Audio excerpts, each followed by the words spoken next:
That boy who used to spend days in the garage with only his imagination and a couple hand tools has gotten lost in the grind of the real world. I think it's time we find him. Today's woodworking project is a perfect scrap wood idea for all those little pieces you have. And you won't find it on Etsy.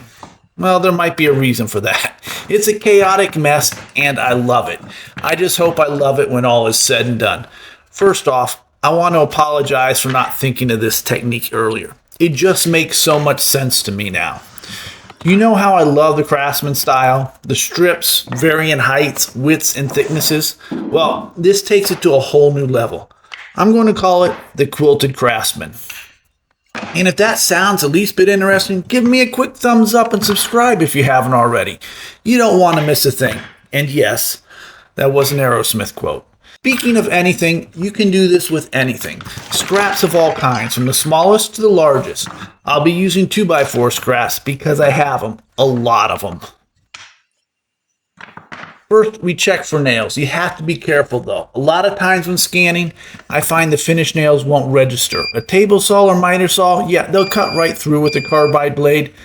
But the planer, not so good.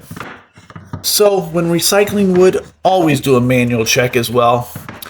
Once done with the nails, I'm not too worried about the dents and rough areas. For me, the wood doesn't have to be pristine. Quite the opposite, actually. I like the broken and battered pieces. It adds so much character in the end. At the miter saw, we cut the size. We have some at 7 inches, 6.5, I think, a few 5s, and 3.5s. The full cut list is in the description, so we won't cover it all here. So, you're probably looking at this going, the dude's making wall art, and not even good wall art. No, I'm not. If I did, it would be better than this. And I think I might one day. So this layout was not my first attempt. Far from it, actually. My first attempt was this. Look at all those little pieces. Oh yes, I even filmed it. Spilled the little scraps out, picked through them, and 90 minutes later, I had cut exactly half of the first panel. Half of it. No sanding, no nothing. I did the math and realized I was looking at a 20-hour build if I continued. And I would have needed to add a backer board with all those little pieces. And I still had to replace my pellet stove auger this week, so there was no way I was going that route. So I hit up GIMP again and went with just 2 widths for the boards. 3.5, the width of a standard 2x4, and 1.5 inches, the thickness of a 2x4. I knew I had enough scraps for all that, and that cut my time down in an instant. And so here we are. It's close, but I think we can do better. My first thought is the bottom has a lot of grain going all the same way. So we'll flip one, and I think that's going to work. And the top, while I like the 2 little pieces up there, I don't want one in the corner. It feels a little funky, like it might not be too solid. This represents 1/4 of what we need, so we need 4 of these. I'm going to take these to the table saw and rip down to approximately 3/4 of an inch. If you don't have a table saw or not comfortable ripping 2x4s, don't worry, use 1x4 scraps or even 1/2 inch. You'll be just fine. Now, I said approximately 3/4 of an inch because I'm going to offset the blade a touch. So it comes out something like 3/4 inch and 5/8. This will give us more variation in the glue up and hopefully give us more of that patchwork quilt look I'm going for. I highly recommend a double feather board when ripping higher stock. It makes sure the board stays tight to the fence the whole way through.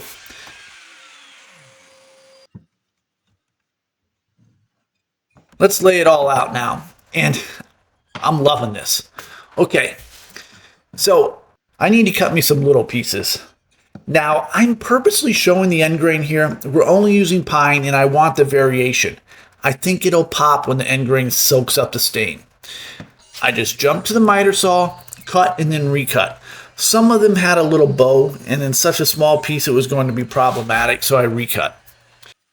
And I'm really liking this piece right now and totally rethinking that whole wall art thing. At the wen, I sand them all quickly. Whoa, not that quickly. That's better. Rounding over the edges, but keeping all that great patina on the faces.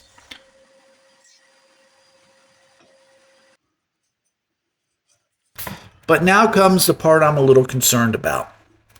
Glue up. How do I get all the pressure needed to keep it all together? I only have 6 clamps. Tight bond 3, and I apply it to all the edges. A little rub joint to help it spread and help it stick, and I move on to the next pieces. Be careful that you don't glue them all together. Remember, we're going for 4 separate panels here. I'm really loving the texture and look of this.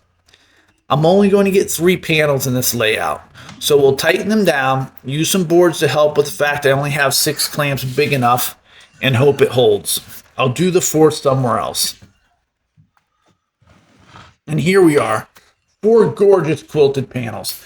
I wish I could say it had been easy up to here, but some of the glue joints were not solid, and when I knocked them loose, they broke in half, all along the same fault line. It's a design flaw. If you look, you can see it, a line all the way across the board. For strength, I should have had at least 1 piece going through that joint. It's not going to matter much in the long run. There's not much pressure on it, and we have a couple more pieces to put on that will help strengthen it. But it's something to take note of if you build it or you use this technique for something else. I applied a lot of glue to the back and filled the holes with sawdust. It's all dried now, so let's hit it up with the wen, 120 grit. I wish I had 80 for this, but no, I tend to stick with 120 for everything. I slide it across the top, always keeping it moving, then rotate direction and go again. Then I finish it all up with the orbital.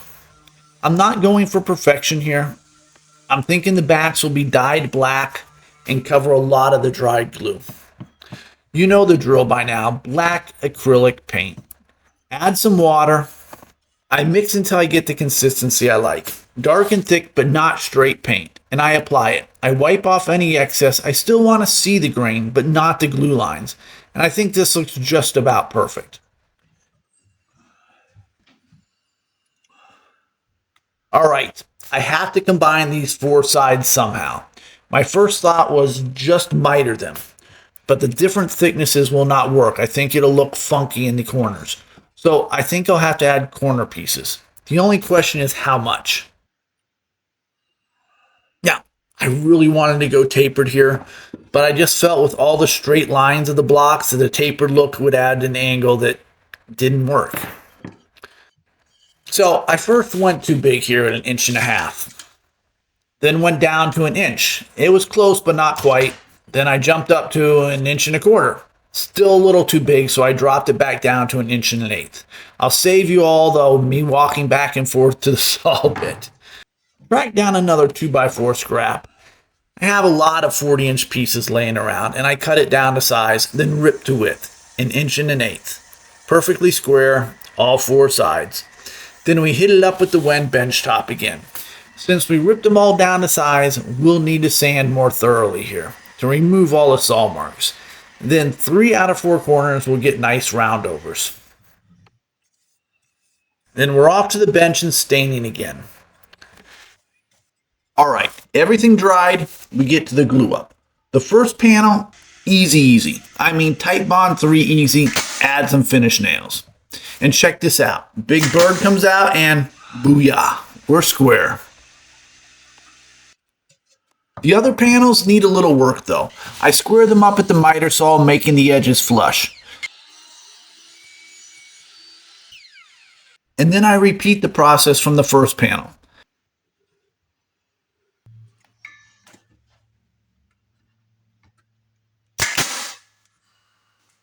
Then stand them up together, glue and shoot.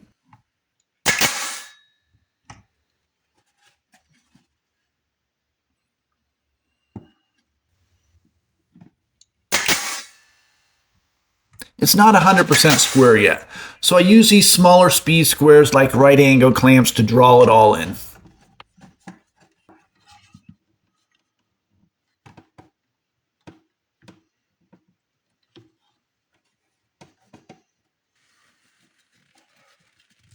Then we hit it up with some stain. I chose golden oak versus just plain poly. And the moment the stain hit the wood, I knew I had the look I wanted. I left it on to get a nice dark, rich texture to it. A little Durham's rock hard putty in the nail holes, a quick sand and a quick touch up on the black dye, and we're done. Here we are. This might not be for everyone, I get that. If nothing else, I hope it encourages you to get up, get out, and hit up the shop, and give something a try. For me, it came out the way I wanted, other than I haven't shot the bottom in yet. I love the grain showing through the golden oak and the depth and layers of the quilted craftsman look. Now, I'm sure that style attempt has been done before somewhere, but I just love it. And so when I do a wall art, it will have varied thicknesses. I just love the look. So what is it?